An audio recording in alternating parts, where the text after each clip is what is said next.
ഇന്ന് കോട്ടയത്തെ CPM ജില്ലാ സെക്രട്ടറിയെ തിരഞ്ഞെടുത്തു. TR രഘുനാഥ് ആയിരിക്കും ഇനി കോട്ടയത്ത് CPM നയിക്കുക. ഇന്ന് വൈകുന്നേരം ജില്ലാ കമ്മിറ്റി ഓഫീസിൽ ചേർന്ന യോഗത്തിലായിരുന്നു തീരുമാനം. എതിർപ്പുകൾ ഇല്ലാതെയാണ് ജില്ലാ സെക്രട്ടേറിയറ്റ് TR രഘുനാഥിന്റെ പേര് അംഗീകരിച്ചത്.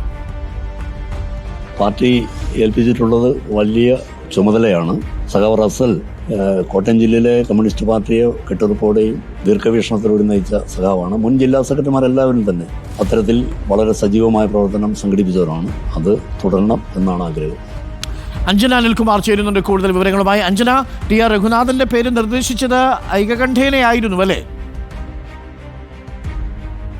അരുൺകുമാർ, കോട്ടയത്തെ പുതിയ CPIM ജില്ലാ സെക്രട്ടറിയായി TR രഘുനാഥിനെ ഇപ്പോൾ തെരഞ്ഞെടുത്തിരിക്കുകയാണ്. ഇന്ന് 4 മണിയോട് കൂടിയായിരുന്നു കോട്ടയത്തെ CPIM ജില്ലാ കമ്മിറ്റി ഓഫീസിൽ യോഗം ചേർന്നത്. സംസ്ഥാന സെക്രട്ടറി MV ഗോവിന്ദൻ, ജില്ലയിലെ മന്ത്രിയായ VN വാസവൻ തുടങ്ങിയവരെല്ലാം തന്നെ യോഗത്തിൽ പങ്കെടുത്തിരുന്നു. ആദ്യം മുതലേ കോട്ടയത്തെ CPIM ജില്ലാ സെക്രട്ടറി എന്ന സ്ഥാനത്തേക്ക് ഉയർന്നു കേട്ടിരുന്ന പേര് TR രഘുനാഥിന്റേതായിരുന്നു. അതിനാൽ തന്നെ വലിയ സസ്പെൻസുകളൊന്നും ജില്ലാ സെക്രട്ടറിയുടെ പേരുമായി ബന്ധപ്പെട്ട് ജില്ലയിൽ നിലനിന്നിരുന്നില്ല.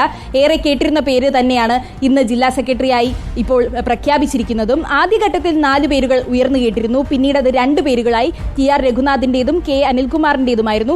സംസ്ഥാന കമ്മിറ്റി അംഗമായ ഒരാൾ തന്നെ ജില്ലയെ നയിക്കുമെന്നതും വ്യക്തമായിരുന്നു. മറ്റൊരാൾ വരാനുള്ള സാധ്യതയും വളരെ വിരളമായിരുന്നു. അങ്ങനെ ഇന്ന് VN വാസവനാണ് മാധ്യമങ്ങളെ TR രഘുനാഥിന്റെ പേരറിയിച്ചത്. ഇനിയിപ്പോൾ സംസ്ഥാനത്ത് തെരഞ്ഞെടുപ്പിന്റെ കാലമാണ്. തദ്ദേശ തെരഞ്ഞെടുപ്പും നിയമസഭാ തെരഞ്ഞെടുപ്പും വരാനിരിക്കുകയാണ്. അതിനാൽ തന്നെ ജില്ലയിലെ ഒരു പ്രമുഖ മുഖം തന്നെ വേണമെന്ന് പാർട്ടിക്ക് ഏറെ നിർബന്ധമുണ്ടായിരുന്നു. അതിനാൽ തന്നെയാണ് ഏറെ നാൾ പ്രവൃത്തി പരിചയമുള്ള TR രഘുനാഥിനെ ഇപ്പോൾ ജില്ലാ സെക്രട്ടറിയായി തെരഞ്ഞെടുത്തിരിക്കുന്നത്. പാർട്ടി വലിയൊരു ഉത്തരവാദിത്തമാണ് തന്നെ ഏൽപ്പിച്ചിരിക്കുന്നത് എന്നാണ് TR രഘുനാഥ് മാധ്യമങ്ങളോട് പ്രതികരിച്ചിരിക്കുന്നത്. എന്തായാലും ഐക്യകണ്ഠേനയാണ് ഈ TR രഘുനാഥിന്റെ പേര് ഇപ്പോൾ ജില്ലാ സെക്രട്ടേറിയറ്റ് അംഗീകരിച്ചതും. വിവരങ്ങൾ നൽകിയത്.